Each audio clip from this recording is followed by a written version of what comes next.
Welcome everybody to the video. I hope you guys had a Merry Christmas, and we got a snowy map for a Rengar guy. That's how we're gonna do it today. So, holy shit. So I don't want to touch too much on Rengar's clear. It's pretty self-explanatory. Well, not self-explanatory. It's pretty simple. It's basically you just start red, go Krugs, go Raptors, finish your clear. I've tried going for the red and then going straight to my enemy's blue and taking that, and it doesn't really work too well. It kind of puts me behind, and if they go take my blue, then it really wasn't worth anything. I just lost HP off of my clear, and I don't know. I have to save smite for it too. It's not pretty. So I'd prefer to just do my full clear my red, Krugs, Raptors, Wolves, blue, Gromp, Scuttle if I have enough HP and time, and then go back. So by then you should have about 23 CS, and when you go back, you'll be able to buy your Stalkers, not Warrior obviously. You'll be able to buy Stalkers and Boots. So if you have enough, if you did the clear properly, if you did everything there, then you'll have enough gold for Stalkers and Boots, maybe a pot or a ward. But those are the two main things you want to get with your first back, are the Stalker's Blade and your Boots. So now we'll talk about Rengar's abilities, so you know what you can and can't do with this champion and what makes him different than other champions. And we'll start with his passive, Unseen Predator. The definition is, while in a brush, Rengar leaps at his target with his basic attack. So basically there's this ring around you, and if there's an enemy within that ring, then you can jump to them and basic attack them. Minions, monsters, as long as it's an enemy. Could be a ward, it could be a plant. It's as long as you can target it, you can jump to it. Now, the second part is Rengar's abilities build ferocity. Upon reaching full ferocity, his next ability becomes empowered and grants him movement speed on cast, but he instantly loses all ferocity if he leaves combat. So basically, if you leave combat for 6 seconds, you'll see a little timer on your passive. That'll show you how much longer you have to keep your stacks. If you are out of combat for too long, then all of your stacks will diminish at once. They won't periodically go down, they'll all just disappear at once. Now, the third part to Rengar's passive is killing enemy champions awards trophies on Rengar's Bone Tooth Necklace, permanently increasing his attack damage. So you need to kill all 5 people on their team to truly get full 5 stacks off of your Bone Tooth. This will grant you a ton of AD. It used to be more until they nerfed them, but still, the AD, it's not, if you go full AD Rengar, it's not hard to get 480 AD because of this Unseen Predator passive.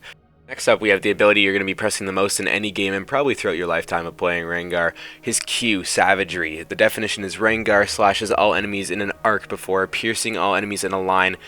Casting this outside the max range moves Rengar a short distance in that direction, and Ferocity effect deals increased damage. So basically, you're going to swoop in an arc and then slash right down the middle where you pointed. And if you aim further away, if you aim pretty far away, then you'll also dash forward a little bit, so you can use it as a little bit of if they're really low, you can use it as an execute. It's not as reliable early on, but late game you can, if somebody is really that far away and you can't catch up to them, which you probably still should be able to, then you can just use your Q dash to just stab them and kill them instantly. Now obviously, like I just said, the empowered or full ferocity ability on this is it just deals more damage, and you also get another Q. So this is what you're going to want to empower almost all the time. If you are not in any other trouble or you need to gap close, then this is your damage dealer. This is the 1v1 Empower Master. You empower this in any 1v1, well, almost any 1v1, and you just burst them until they, like, very quickly. You jump out of the bush or you jump out of your ulti and you Q, and since it was empowered, then you also get another Q right after that. So you can double Q, and since your auto attack resets quicker with this too, so you Q auto Q and their health is just gone instantly. Alright, so now we move on to Rengar's W, Battle Roar. Rengar lets out a Battle Roar, damaging enemies and healing for some of the recent damage he has taken. So basically, you're going to heal 100% of the damage taken in the last 1.5 seconds against minions and monsters, which makes it really nice for jungling, since you get more health back from clearing and you don't have to empower W to get health back. And then against champions, though, you only heal for 50% of the damage taken in the last 1.5 seconds, so you kind of want to hold your W instead of just pressing it as soon as you go in.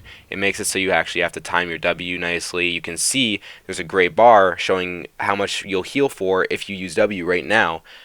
Now, Rengar's ferocity effect on his W is that he will remove the CC. So this is what made a lot of people really angry, that Rengar gets a built-in QSS, but if he uses this empowered W, he sacrifices the insane burst damage that he'll get from his empowered Q. So it's kind of a little, maybe somewhat balanced. So his third ability in his kit, if you don't count the passive, is his E, Bola Strike. Rengar throws at a Bola, slowing the first target hit for a short duration. So this E, honestly, it's the ability that will get you killed in a 1v1 if you don't use it at the beginning. What you're going to want to do is use this while you're in a bush, while somebody's walking to you. If they don't see you and you can see them, you can line up your E so perfectly. You can throw it and then jump, and if you really want, you can throw it mid-air. That's usually the strat, is to throw it while you're in mid-air, so it'll hit the enemy when you land on them and it will deal damage, instead of having to stop your movement and stop your autos while you're attacking them just to throw your E. The slow is also nice to catch up on them, but don't underestimate this ability. Late game, this ability will deal a third of a Squishy's health. This will deal a third of a Jinx's health in damage when you hit level 18. This ability is actually really strong. Now, the ferocity effect is that it will root the target. The target will be rooted in place, which is good, but it's not the hardest CC since they can still auto use abilities. You're not going to want to use this in a 1v1 against a melee champ, but if you're playing against somebody like a Vayne and you don't have flash, this is probably your best bet to catch up to them. And finally, the greatest ability in his kit is his ult, Thrill of the Hunt. Rengar's predatory instincts take over, camouflaging him and revealing the nearest enemy champion in a large radius around him. During Thrill of the Hunt, Rengar gains movement speed and he can leap to the tracked enemy for a guaranteed critical strike, even without being in a brush. So this is the bane of people's existence. The fact that Rengar gets a guaranteed crit off of his jump from his ulti makes him insanely good for burst, even better than what he was before. Rengar mains will tell you that they don't like the new Rengar. I love the new Rengar. Rengar's crit off of this scales so well with IE. You can deal 1,000 damage crit when you have IE and you're level 15 or 16. So getting that guaranteed off of your ult is a pretty much 100% one-shot, and if it's not, it's a guaranteed flash heal from the ADC or Zhonya's from the mid laner. This ability works so well. It's not as good since you don't get to see everybody on their team, but it's better since you get the crit strike. People hate the new auto crit strike, but to that I say, why is Yasuo allowed to have 100% crit strike with only 2 items? Let's worry about him before we worry about Rengar, shall we? Now, this is the part where some of you might be interested in, do we build Rengar AD? Do we build him tank? Do we build him AP? I honestly haven't really done AP at Rengar, I don't think at all yet this season, so I can't really tell you if that's any good, but I can tell you that tank Rengar is not good. People say that tank Rengar is the way to go with Rengar, and I couldn't disagree more. Basically, my build with Rengar is obviously finishing Warrior first, and then building your Ionians, since you won't be able to finish any of your other items before you can finish Ionians. So you finish your Ionians, you go back, and you buy a BF sword if possible, so that this can build into a Duskblade or an IE. If you have enough for a BF sword, then buy that, but if you don't have enough, buy the Serrated Dirk and go for the Duskblade first. If you have enough for the BF sword, then just buy that, and then you have more flexibility whether you want to go IE or Duskblade first. And then when you come back, if you don't have enough for the Dirk, then just go for the Cloak of Agility and build IE first. Then you're going to want to build whichever one of the two you didn't build first. So an example build would be me going Warrior first, then my Ionians, then Duskblade, then IE. But you could go IE, then Duskblade. Either way works well. I think going Duskblade first works better, but that's just personal preference off of doing this build for a while now. Now, then what you're going to want to do is probably build Phantom Dancer so you can get the attack speed and also extra crit strike. It just makes it so then you have 50% crit strike and you attack more. It makes it nice for split pushing and 1v1ing against tanks. So, especially if they have an enemy Yasuo or Talon or somebody of the assassin-y types, maybe even Zed, it makes it so that you're able to 1v1 them a lot nicer. You get more crits, you get more attacks in, but it really helps with tanks. So if I'm going in 1v1ing a Renekton, I'm able to attack him more and probably kill him quickly. And now the last item is pretty situational. You could go anywhere from Maw, you don't need a QSS. Please don't go QSS.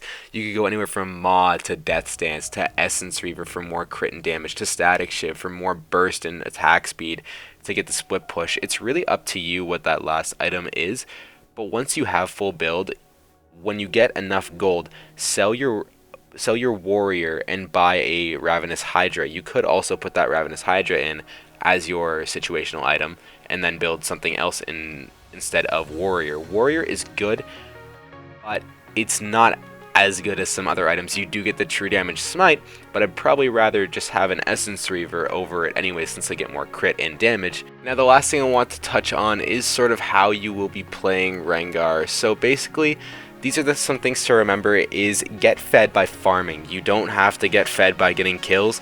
Get fed by farming and then the kills will come naturally. You shouldn't look for that level 3 gank unless it is guaranteed there that you're level 3, they're level 2, and they are pushed up. Then you can go for it if you feel like you can. But if it's not there, just farm yourself up. Just get yourself fed.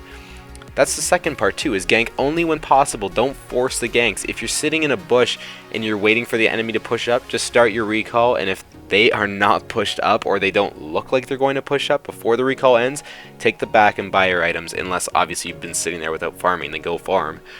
And now the third one is to throw your bola midair. I talked about this with when we were talking about his abilities. You're going to want to throw your bola in midair. It gets a little bit tricky when you're in your ulti, but a really good way to practice is just when you see somebody walking towards you in a bush, then just E and jump to them right away. You can time it perfectly. You line it up, hit E, and then once he's about to throw it, then just auto attack and jump to him. Another one is to pop all squishies. This is what makes Rengar so satisfying, so satisfying. There's nothing greater than watching that enemy Ezreal flash E, heal, and still die. It's beautiful. Another thing that's also really nice is seeing the ADC just flash because they have the little Rengar eyes over their head. It's very satisfying. And the third best part about popping squishies is, like you may have seen in the 34 kills Rengar video, is when they just give up and stand there and do nothing. It's beautiful. The last part I have here is AS for split push. AS is attack speed, so get attack speed for split push. If you feel like you can't really win team fights, even if you are participating in getting 2 to 3 kills, but your teammates die too quickly, because you're probably not going to be peeling for them, honestly, then build the static instead, unless you need any sort of tank like Black Cleaver or Ravenous. But build that attack speed and just take down the turrets, especially if you have Glimpse of the Void from the Rifty buff. Holy, you walk up to a turret and hit it once and it chunks it for like 1/6 of its health. And if you have minions there, you have like 2.0 attack speed. You can take that thing quickly. You can take the inhibs insanely fast. You can solo an inhib when you only have Phantom Dancer. It's not that hard. So once you get the static for attack speed, you should be able to solo the turret and the inhib with only maybe the 3 caster minions in the back. It's extremely good. So I'd like to thank you guys for watching this video, and again, Merry Christmas, Happy New Year. But I've also want to mention that there is a link for this in the description to the Lulking guide that I made. I made a guide for this on Lulking. It's not completely finished, but it's like almost done. I might add a couple things to it here and there if you guys want me to, but it's probably just going to stay the way it is unless I get any requests to change it. So if you guys want a more physical version of it where you can really visualize everything that you saw in this video, then you can go take that link to that video and sort of get an idea of what I'm thinking. So as the only other thing I want to say, sorry I'm stuttering, but the only other thing I want to say is I'm sorry for not uploading a lot. I've just been really busy, especially with Christmas. I'm sure you guys can understand that everything has been kind of hectic, especially around Christmas time. You're always visiting relatives, but nonetheless, I hope you guys had a good time and didn't mind my absence for very long. So with that being it, I'll see you guys in the next video. Later!